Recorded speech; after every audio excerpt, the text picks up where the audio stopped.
Always tracking, always alerting. This is Next Weather. Oh, within the past 2 minutes, we got our first severe thunderstorm warning of the day. We've been seeing several flood advisories across the area, but I want to highlight this strong storm that's currently in Palm Beach County, but is moving down toward the south. So this is a heads up for my friends in Coral Springs, Tamarack, Pompano Beach, and maybe even Deerfield Beach. You can see this storm that contains gusts up to 60 miles per hour, some frequent lightning, and maybe even hail up to the size of ½ an inch in diameter.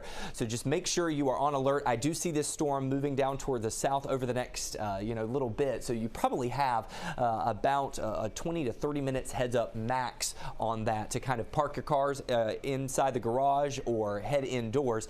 I'm giving you the look at the velocity scope on here right now near Mission Bay.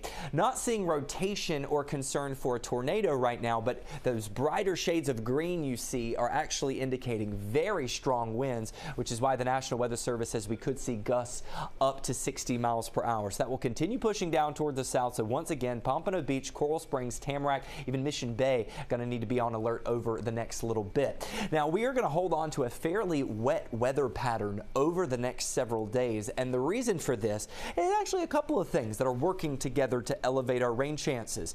We have a stalled front well toward our north. We're going to stay on the stickier and wetter side of that. We're going to have our typical sea breeze shower and storm setup, so that's going to be our lifting mechanism for some showers and storms. And then we're also going to have an area of low pressure that's going to swing along that front and pump in even more moisture. So we have a lot to work with over the coming days. How much rain have we seen so far over the past several hours? Well, some areas in southern Miami-Dade have clocked nearly 3 inches of rainfall, just over 2 inches closer to the Kendall area, and around 1.5 inches as you make your way through portions of Broward County. And we're going to hold on to that minor flood risk not only throughout the next several hours today, but throughout the holiday weekend. Here's a look at the flash flood threat for tomorrow. You'll see all of Broward County and most of Miami-Dade under that level 1 out of 4 risk. This continues not only for tomorrow, but for Sunday and Monday as well. Doesn't mean that everyone that you see highlighted in green here will see flooding rain.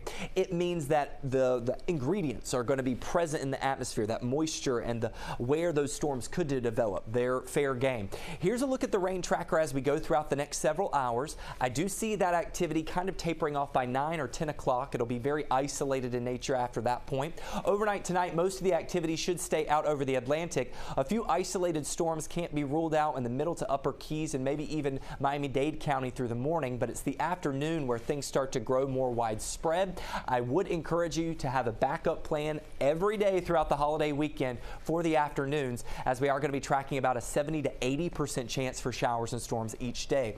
Now, because of the rain and the cloud coverage, it could still feel like it's in the upper 90s to lower triple digits ahead of those showers and storms developing.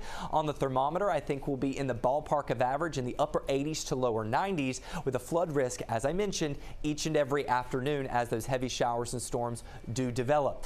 How much rain could we see? Well, widespread throughout Broward and Miami-Dade, we could see 1 to 4 inches of rain over the next 5 days. Isolated totals from 6 to 10 inches. Naturally, that would give us an even higher flood concern. If you are heading out on the water, no alerts for you tomorrow. Today we had no alerts as well. We'll have a light chop for both locations. 7-day forecast shows that we've kind of settled into this wetter weather pattern through next week as well, with afternoon highs either in the upper 80s to lower 90s each and every day.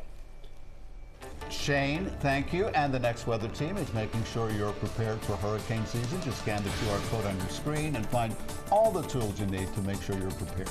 You can also find our 1-hour hurricane special there. Just go to cbsmiami.com.